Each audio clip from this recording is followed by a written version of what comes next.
Mga bro, eto na naman ang Philippine Coast Guard, nagpapakitang gilas at nagpapalakas ng kanilang presensya sa rehiyon.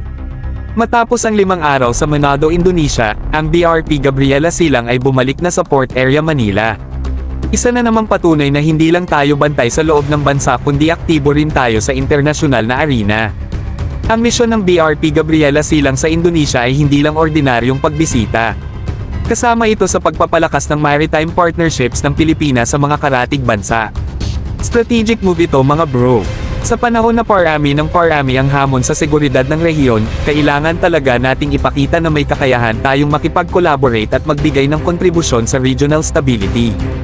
Ang barkong ito ay isa sa pinakapambato ng Philippine Coast Guard. Alam nyo ba, ang BRP Gabriela Silang ay hindi basta ordinaryong patrol vessel. Isa ito sa pinakamalaking offshore patrol vessels, OPV, sa buong Asia. At hindi lang size ang labanan dito mga bro. May cutting-edge technology ito na kayang tumugon sa iba't ibang uri ng maritime challenges, mula search and rescue hanggang sa pagpapatrolya sa ating karagatan. Sa pagbabalik ng BRP Gabriela Silang, bitbit nito ang karangalan ng Pilipinas bilang isang bansa na aktibong tumutulong at nakikilahok sa pagpapalakas ng seguridad at kooperasyon sa rehiyon.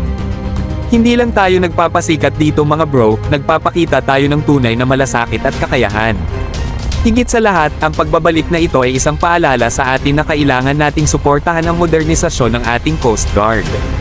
Ang mga misyon tulad nito ay hindi lang para sa diplomasya kundi para rin sa proteksyon ng ating teritoryo.